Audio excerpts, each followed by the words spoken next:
See ya. Bye bye. Kirk. Actually, my Sawadee Krab, Pumshe, Vinay. Vinay. Vinay. Pumshe, Vinay. Oh, Nai Vinay. Yeah. It's Vinay. it's my Thai name. Oh my God, my Thai name is Kanapon. Oh, Vinay, I'm Kanapon. No way, really? you. Hey, there you go. Bye. Yeah, bye. Vinay. Bye, Mr. Vinay. Scott, can you clarify to us, like when you say Saudi krab or Saudi? Kirk. Yes. Wait, let me. This is the first time I'm looking forward for an aircon right now. Wow, this is the first time in this competition. I think I completely recovered from my fever. But this is right now the Baron is a little bit warmer than I expected.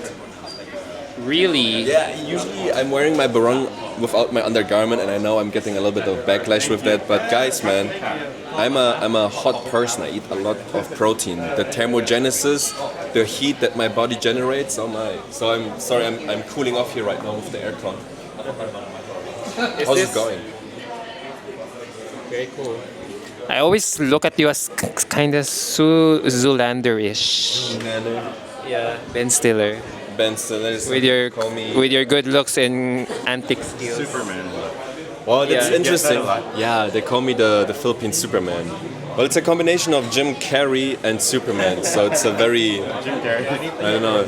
And other times, sometimes Justin Bieber. If I don't do my hair, it's like down. Are you nervous right now? I'm not nervous at all. Why? Because you've been doing this a lot. I mean, it's a conversation.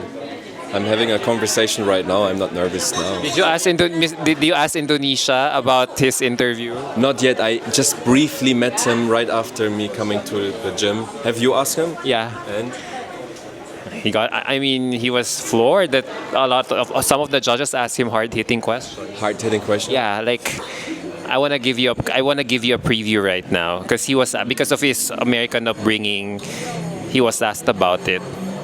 Like he had to prove that he's more Indonesian than his than his American upbringing. Oh, man. So which I will relate to you. What if they ask you later? How do you feel when people say you look more German than Filipino? Say it out loud. I don't. No. No, say it out loud. No, you're Mr. Filipino. How do you feel? How do you feel when critics say you look more German? You look and act more German than Filipino. Well, what can I say? It's part of me. So I think there's more in just the pure biological makeup of who you are and what you feel internally. Is that how you will say it also in front of the judges later? Like how you're going to be talking? I don't know. Maybe not. Whatever it is, it's a conversation, so it will just flow. But between you and me, like, I am not. This is part of my introduction. I will say that I was born and raised in Germany, and I take great pride in it. Because if you criticize me for my upbringing in Germany, then please do that, because you are so welcome to that. Because I think I learned so much from the German side, but also it's a great contribution to my Filipino side, and I think you can learn from so many cultures. When people say, like, which do you feel more connected to? I really feel connected to both. Right? Yeah. Can I ask one question? I want to ask about your Filipino heritage. Yeah. Things that you learned from your mom growing up. So what's the core Filipino value that you learned from her while growing up in Germany? Well, my mother is, number one, very Christian. She's a God-fearing mother. And it's only for the past few months where I reconnected with my faith. So of course I have to say that, because the Philippines is like top number 2 when it comes to Christianity. But other than that, my mother is extremely hardworking. She is, maybe it's also her ADHD that she gave it to me. Yeah, it's passed on from the mother. Probably could be. Maybe it's also environmentally. You have ADHD. Yeah, I'm diagnosed ADHD as a young child, but it's she's such a hardworking spirit woman, and she always taught me the value of respect and treating everybody the same, no matter who you are talking to, no matter the status, no matter what it is. So I take it up to her. Thank you. So you're no longer sick because you were so hyper last night. I'm not 100%. It's my nose and I feel the pressure here. But as long as I don't have fever, because the fever was really killing me. When I was doing the net course, Oh my gosh, I was about to faint. Yeah, at I could backstage. see that. I could see There that. was one step that I thought you would almost. Backstage, I was literally You're like, shivering, right? I was Somebody was shivering saying non-stop, and I thought like to myself, I'm about to pass out. Even in my swimwear competition, I still was having fever. So as long as I don't have fever, I think I'm functional. Honestly, your performance in swimsuit did not feel like you were having a fever. Well, Because you were, I don't know if you were just faking it, but of course I was faking it. I have to fake it. I was literally sick. I was having fever the morning, the So afternoon. what's fueling you to get up and perform despite how sick you were that time? I will regret for the rest of my life not putting everything into this competition just because I've been sick. It sucks big time that I was sick, but I don't want to feel that regret, you know. I want to live my life in a way, and especially in this competition, that I can remember myself for the rest of my life, that I put everything into it. Now, if I will be having fever, it's not ideal, but I can still maximize that output in that range where I am, right? So maybe I'm not 100%, but in that spectrum where I can optimize that, I will hit my 100%. Ah, I see. I'm curious to ask, speaking of the swimsuit competition, how would you rate your swimsuit performance? Could be better, could be worse. Why do you say it could be better? Yeah, well, in retrospect, you can always be better. You look at yourself, the way how you see yourself in the camera. But again, I was sick, man. I was really. It could have been better. You It could say have been worse. are you perfectionist?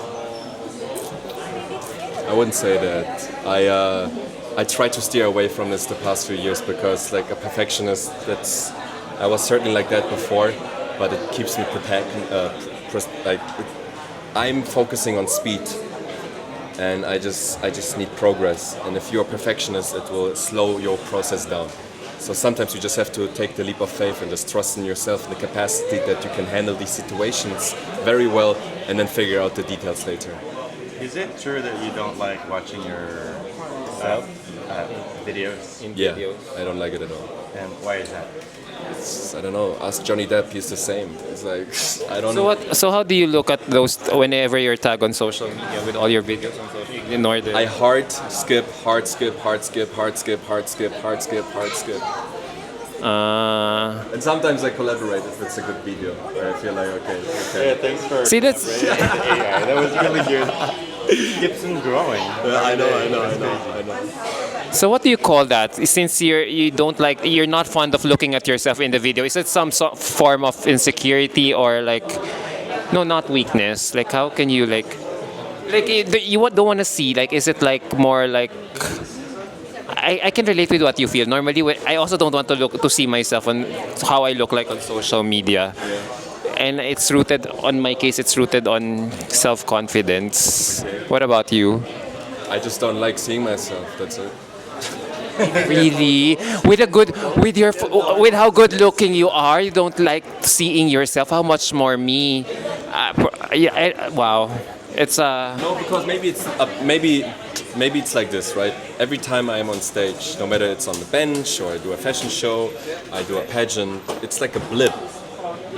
It starts, you do your thing, and then suddenly you're backstage again. So whenever I look at it, it's like when you are so drunk and you see videos of yourself that you don't even remember doing. So me looking at that, I'm like, oh, did I do that? It's like, I don't want to watch myself where I don't remember doing that, you know? So maybe it's because of that. It looks like I feel alienated about that. I have a question to ask. Yeah. At this point in time, with only 2 days left, who do you feel is your biggest rival for the crown? Honestly, it's myself. Safe answer. Honestly, it's myself. I just don't want to screw this up. But again, I'm content with every result that it's coming. It's just a pageantry, as in my life will continue after this, no matter what it will be. My life was great before entering here. My life is great here. Made great friendships, and I will certainly be proactive that my life will be even more fulfilling after this competition. This is just an episode of my life, and I will try to make the greatest, most influential impact in male pageantry possible. And if the judges see me worthy of winning and representing their brand and carrying on their legacy, I'm ready for that mantle. So if it wasn't you, who would you choose to win? We have some strong competitors. I think Nigeria is actually quite strong. Competitors, Spain, we have Brazil, we have my roommate Indonesia, Costa Rica, we have it's honestly also depending on the fact that it's kind of hard to connect with everybody personally, right? It's just I listed right now people down that I had multiple conversations with, so I also know how they are as a person, or I hope so. This is the way how they are. But I'm sure I missed some people just because sometimes the language barrier, you know. I overheard your interview with Parade of Beauty last night. You said that you said like the mere fact that I'm risking my image here for pageantry. Of course, I forgot what I mean. I didn't already follow through. So what did that mean? So it means that I don't need to be here. I want to be here, and it comes from the perspective of some people. Everybody is. I can speak from the people that I've heard here so far. A lot of people come here for international representation. Other people hope to be getting more jobs after this. Other people are hoping to get more money out of it, to become more famous. I, to a certain degree, can capitalize that already on my own. I'm not here for the cash prize. I'm not here for the extra fame. Like, I can do that all by myself. So I want to be here. But that also comes with the price that I might hurt my own image because people associate me with, like winning, and it's like this momentum that I carry on. So it's just something that I have to be, well aware of, because people like to see somebody win, but people love it more when people love when somebody loses, was it about Mr. International that you're willing to take risk for your career? Say that again? Was it about Mr. International that you're willing to take risks for your career? Was it about Mr. International? Yeah. What is it? What is it? I just feel a calling. I feel something that just pulls me to Mr. International than any other male pageant. So I just sometimes, this is the way how I think God communicates with us. It's this gut feeling. And I think you have to be extremely sensitive to this gut feeling whenever something comes upon you, and you either have the capacity and the wisdom to double down or to pull away. And I'm doubling down on this one here, just simply because it's my gut feeling. I feel it's right to do. Remember the moment when you were during the pandemic, when you were still in the States, when you were still out of the country, probably in Thailand, and we were tagging you to become potential male pageant title holder in the Philippines. Between that and now, how do you think you've come along? Oh my gosh, I'm a complete changed person. I'm a complete changed person 4 months ago. I'm a complete changed person 1 year ago. I keep on growing. I'm keep expanding my...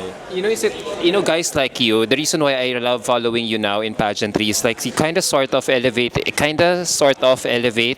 this whole thing in male pageantry back in our country, because back in the day you wouldn't see someone like you or Brandon even joining male pageants, let alone in the Philippines. So I asked this question while thinking of the time, while taking you back to the time. Remember, we were kind of seatmates during the Miss Universe 2018 pageant. You were with your brother then, shitting for his ex-girlfriend back then. And did that moment during Miss Universe 2018's watching prelims and finals sort of contribute to your interest, to how people perceive you as like a potential male pageant title holder? Do you get where I'm coming from? Yeah, not really, no. It was the first time in 2021 when I first got introduced to maybe potentially being appointed to becoming Mr. Supranational. And this was the first time in a serious matter where I really did my research on male pageantry, because before that with Catriona Gray, with Valerie Weichmann, with everybody who contributed slight influence in me with just seeing the pageantry.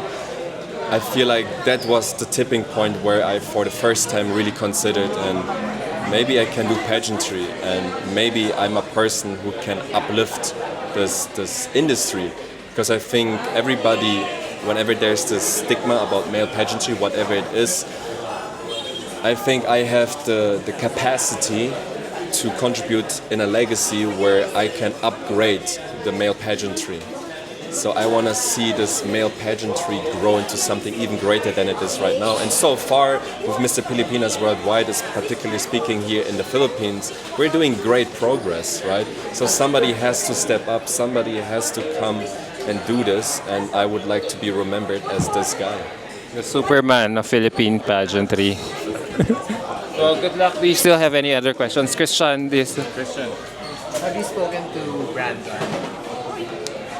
Very, very. I mean, he supports me. I know. Like we have been. Our communication so far in this competition is that he supports me and that we are sending us reels, funny reels. Yeah. I don't think so. He has to work, but I know he's in my heart already. He's my best friend. He's my brother from another mother. So, yeah. I mean, a lot of friends are actually coming. like who? Like everyone from the modeling industry. Like I don't know. It's like I think 15 to 20 people are coming, both family, friends. Yeah. So how is that going to be, Kirk? When you win Mr. International, you have existing modeling contracts. How will that work? We'll figure the details out later. kailangan niya muna manalo. He has to win first before he'll think. Before he even bothers to think about. Day by day. Ask me in 3 days. Maybe. Are you excited for the final tomorrow to perform? I'm excited. How different will you be in the swimsuit competition tomorrow than you were in the swimsuit competition in Konkan? Well, I guess you have to see and watch for yourself. Okay, that's something that to look forward to.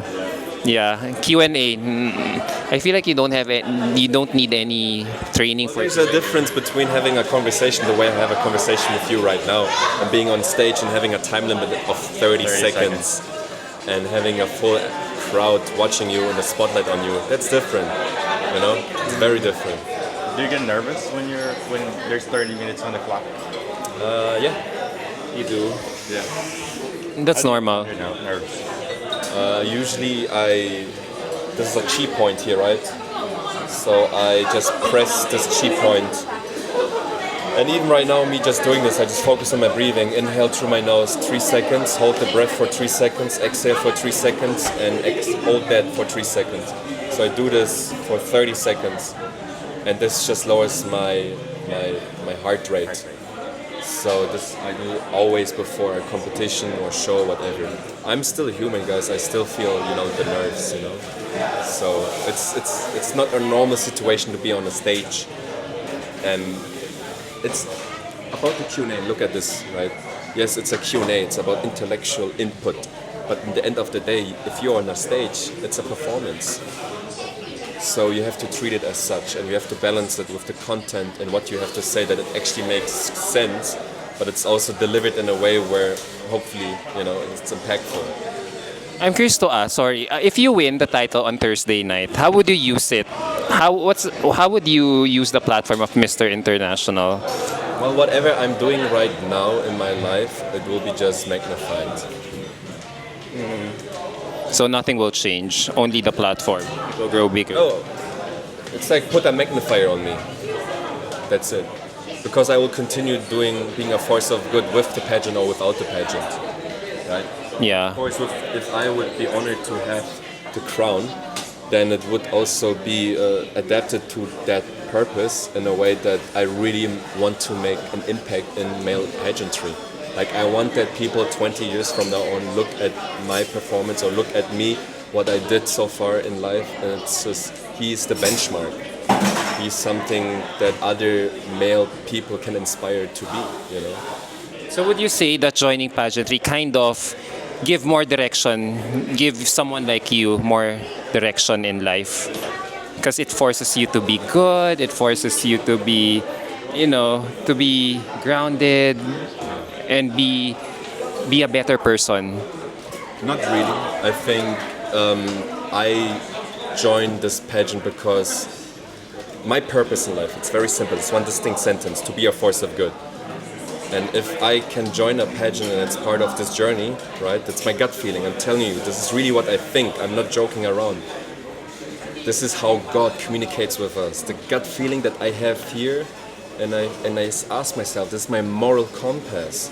I ask myself, are the activities, are the way how I live my life, if I'm a little bit conflicted, is this contributing to my purpose, or is it pulling me away from it? And I think this, I just have such a good feeling about it. No matter the outcome, I might not win, I might win. It doesn't matter in the end of the day, because I will keep continuing my life purpose. And if you ask me if it gives me direction, I think that's wrong. Because if you come here to this pageant and suddenly you have the direction and suddenly you act like a pageant king, whatever that even means, then this is to me not sustainable.